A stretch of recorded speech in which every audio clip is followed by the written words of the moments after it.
Tengak-tenguk kembali hadir untuk mengisi waktu luang kalian dengan mendengarkan cerita horor.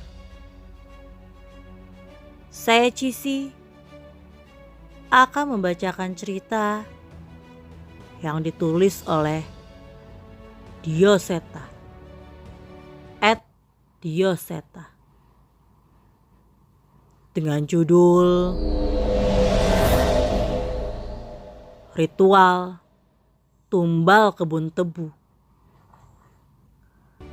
Jangan lupa untuk di like, subscribe, dan share video ini agar kami bisa berkembang. Selamat mendengarkan. Bismillahirrahmanirrahim.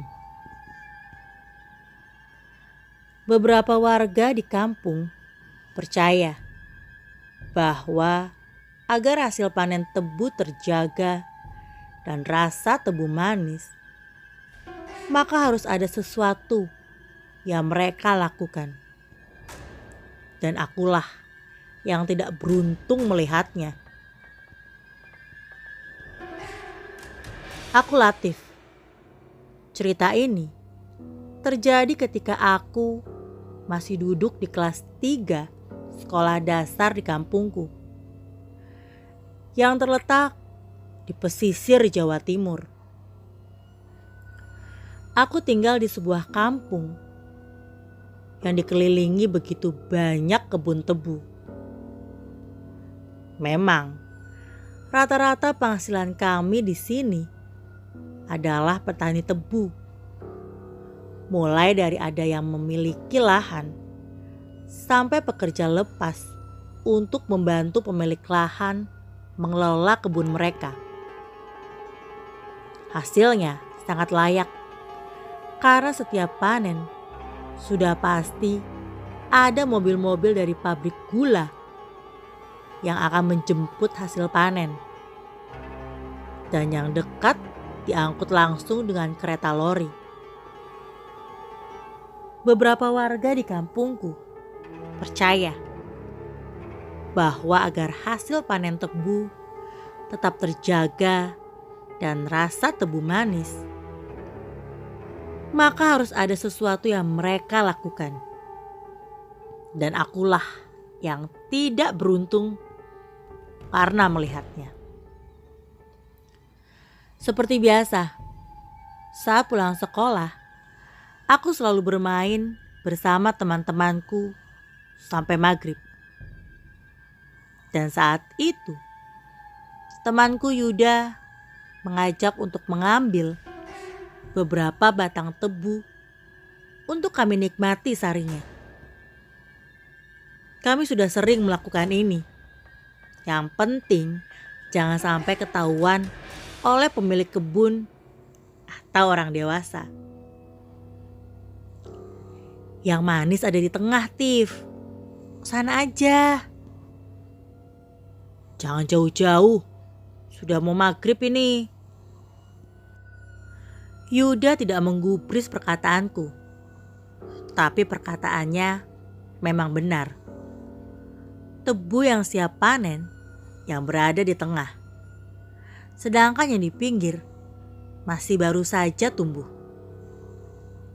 Kami menyusuri tanaman-tanaman yang lebih dari tinggi tubuh kami itu hingga ke tengah.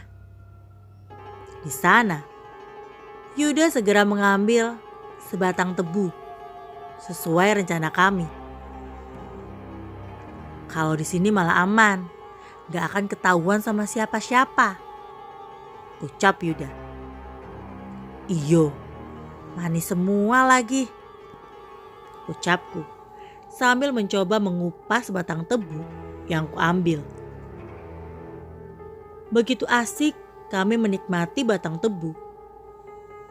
Tiba-tiba, aku mencium bau yang aneh. Ada bau kemenyan yang sangat menyengat, menusuk hidungku secara tiba-tiba. Saat itu, tiba-tiba aku merinding. Yud, Pulang yuk, bau kemenyan, ajakku. Sebentar, aku habisin ini dulu. Dalam hati, aku mempertanyakan apakah Yuda mencium bau kemenyannya juga. Bau ini jelas sangat menyengat, seolah ada yang membakarnya di dekat kami. Selagi Yuda menghabiskan tebunya, aku mencoba melihat-lihat ke sekitar tempat kami berada. Ada beberapa persimpangan di jalur kebun. Dan saat itu, aku menemukan satu jalur yang buntu. Dan bau itu berasal dari sana. Rasa penasaranku membuatku mencoba melangkah lebih dalam. Saat itu, aku sudah melihatnya. Ada kemenyan yang dibakar di sebuah tungku dan sesajen dengan sebuah ayam yang disembelih, yang membuatku merinding. Ada sosok hitam kurus tinggi sedang meringkuk, memakan dengan beringas apa yang ada di nampan itu. Tiba-tiba, aku merasa takut. Aku ingin berbalik. Namun, aku benar-benar takut makhluk itu akan menoleh dan menyadari keberadaanku. Entah mengapa, aku merasa tidak akan selamat bila makhluk itu mengincarku. Latif, ngapain ke sana? Tiba-tiba Yuda memegang tanganku dan menarikku ke dalam ladang tebu. Ia mengajakku berlari melintasi ladang tebu dengan terburu-buru. Bahkan beberapa bagian kulitku terluka oleh goresan batang dan daun tebu yang kami terobos. Yud, kamu lihat tadi apaan? Tanyaku penasaran sambil berlari. Shh, jalan saja, kita belum aman. Apa maksud Yuda? Belum aman? Aku pun mencuri-curi untuk menoleh ke belakang, memastikan keadaan kami. Dan ternyata ucapan Yuda benar. Saat itu terlihat makhluk tadi berdiri tinggi di antara tanaman tebu. Saat itu wajah pucat dan rambutnya yang panjang menatap ke arah kami. Apa itu, Yud? Wajahku semakin pucat. Kakiku lemas. Namun Yuda terus memaksaku untuk berlari. Ia tak menjawab pertanyaanku sama sekali dan tetap berlari tanpa menoleh. Sepanjang perlarian, aku mendengar suara-suara dari sekitarku. Suara itu juga bersautan dengan suara tangisan dan rintihan anak kecil yang tak terlihat wujudnya. Saat itu aku baru sadar bahwa langit sudah gelap. Tolong, jangan tinggalin aku di sini. Sakit, mau pulang. Suara-suara itu terdengar lirih. Latif, tolong. Aku terhenti. Entah mengapa, aku seolah mengenal suara itu. Tapi sekali lagi, Yuda menarik tanganku dan memaksaku berlari. Hingga akhirnya kami tiba di jalan desa. Lampu-lampu rumah di pinggir desa mulai terlihat. Aku masih melihat ada beberapa warga desa di luar. Saat kami berhenti dan mulai mengatur nafas, itu pertama kalinya aku berlari tanpa henti hingga kelelahan. Saat aku menoleh ke belakang, makhluk itu masih di sana. Ia berdiri menatap kami sambil menyeringai dengan menakutkan. Aku tak mengerti maksud dari tawa itu. Namun saat itu aku mengajak Yuda untuk meneruskan jalan ke desa mengamankan diri kami. Sudah Yud, kapok aku. Sama, gak lagi-lagi ah. Yaudah, pulang aja yuk. Hayu. Saat itu kami pun berpisah dan pulang ke rumah masing-masing. Yuda pulang ke rumahnya yang tak jauh dari rumahku. Aku tidak menceritakan kejadian tadi pada ibu, karena ia pasti akan marah bila tahu aku mencuri tebu. Mandi, terus makan, perintah ibu yang menyadari kepulanganku. Iya bu. Aku pun melepas lelahku dengan mandi dan menikmati masakan ibu dengan lahap. Berlari tanpa henti membuatku lelah hingga kelaparan. Walau begitu, aku sedikit banyak melamun, mempertanyakan makhluk apa yang ada di kebun tadi. Terdengar suara seseorang yang mengetuk pintu rumah. Ibu yang sedang melipat baju segera keluar membukakan pintu. Dari sini terdengar suara ibu sedang berbicara dengan seseorang. Namun aku tidak mendengarnya dengan jelas. Barulah beberapa saat ibu datang menghampiriku yang baru saja selesai makan. Le, tadi kamu main sama Yuda? Tanya ibu tiba-tiba. Iya bu, ada apa toh? Kata ibunya, dari tadi Yuda belum pulang ke rumah. Aku pun mengernyitkan dahi dan keluar menemui ibu Yuda yang berada di teras dengan wajah cemas.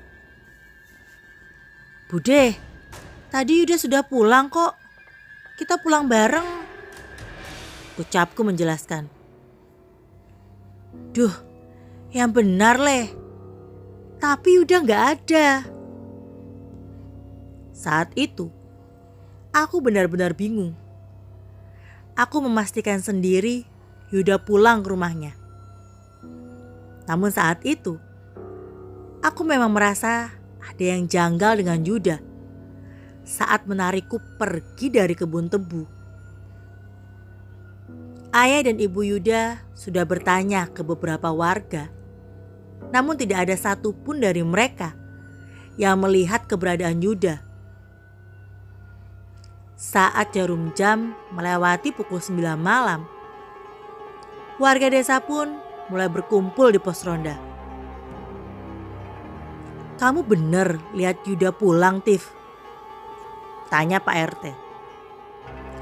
Bener Pak, kita pulang bareng tadi.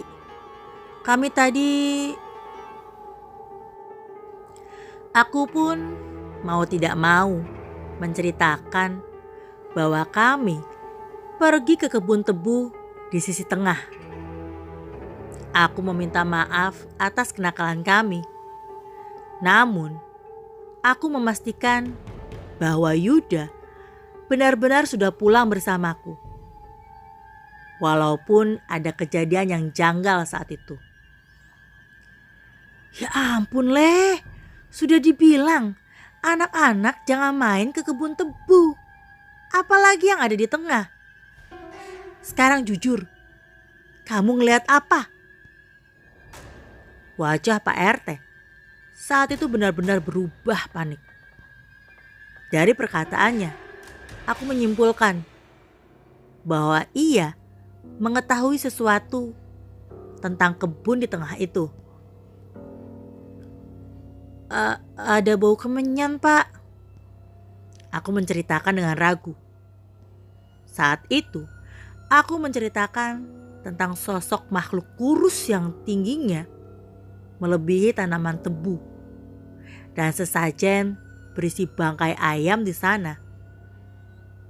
Mendengar ceritaku itu, warga seketika berpencar mengambil kentongan, obor, senter, dan berbagai benda yang bisa menimbulkan suara.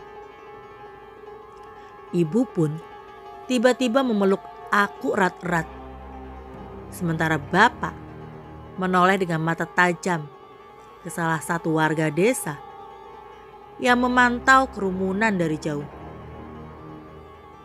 "Bu, tapi Yuda benar sudah pulang, Bu," ucapku sekali lagi. Bapak menggenggam erat pundakku dengan wajah cemas. "Itu bukan Yuda, Nak. Yang nolong kamu itu mungkin bukan Yuda," ucap bapak. Aku mulai tidak mengerti. Yang kuingat saat itu adalah orang-orang membawa peralatan kentongan dan bunyi-bunyian menanyakan tempat di mana aku melihat setan dan sesajen itu. Aku menjawabnya, dan setelahnya bapak dan ibu membawaku masuk ke dalam rumah. "Jaga Latif, jangan sampai dia keluar rumah sampai besok pagi," perintah Pak RT. Saat itu, ibu terus menemaniku di kamar. Sementara aku cemas dengan keadaan Yuda. Warga desa berkeliling memanggil-manggil nama Yuda ke sekeliling desa hingga masuk ke kebun tebu. Aku benar-benar takut saat itu. Saat itu aku terikat kembali sosok yang mengincar kami dan suara-suara anak-anak kecil di kebun itu. Ada alasan kenapa anak-anak dilarang ke kebun tebu, Le. Bukan karena kalian suka nyolong tebu, ucap ibu tiba-tiba. Ia bercerita bahwa tidak semua kebun tebu itu dikelola dengan wajar. Dalam jarak beberapa belas tahun ini, ada beberapa anak yang hilang di kebun tebu. Kata eyangmu dulu, ada orang yang ngopenin demit di sana buat ngejagain dan ngebuat tebunya manis. Mendengar hal itu, wajahku semakin pucat. Apa mungkin yang dimaksud oleh ibu adalah setan itu? Aku benar-benar tidak tenang dan sulit untuk tidur. Saat malam semakin larut, samar-samar suara warga desa yang mencari Yuda mulai menghilang. Suara ketokan kentongan pun berganti. Suara kentongan yang sebelumnya dipukul terus-terusan berubah menjadi satu-satu dengan jeda. Aku tahu maksud dari suara kentongan itu dan berharap suara itu tidak mengisyaratkan tentang Yuda. "Bu, Rojopati," ucapku dengan suara gemetar. Saat itu, ibu buru-buru memelukku dengan mata berkaca-kaca. "Wes Le, kamu tenang dulu ya. Tidur dulu. Kita cari tahu besok," ucap ibu. Walau cemas, aku pun memaksakan diri untuk tidur. Tidur yang sama sekali tidak nyenyak. Aku terus terngiang-ngiang wajah makhluk itu dan senyumannya yang mengerikan. "Latif, tolong!" Duk. Spontan Aku terbangun saat mengingat salah satu suara di kebun tebu itu. Itu adalah suara Yuda. Aku tersadar saat matahari sudah tinggi dan menyinari jendela kamarku. Dengan buru-buru, aku pun keluar. Dan ibu sudah ada di ruang tengah dengan bapak berpakaian rapi. Kamu yang tenang ya, Le. Ikhlasin Yuda. Saat itu, aku benar-benar terpukul. Bendera merah terpasang di rumah Yuda. Aku pun buru-buru berlari menghampiri rumah Yuda dan mendapati tubuh Yuda sudah dimandikan dan dibungkus kain kafan. Bu, maafin Latif, Bu. Latif benar-benar gak tahu apa yang terjadi. Aku menangis sejadi-jadinya sambil bersimpuh memeluk Ibu Yuda. Kamu gak salah, Le. Kamu gak salah. Ibu kenal sekali kamu dan Yuda. Maafin salah-salahnya Yuda ya, Le.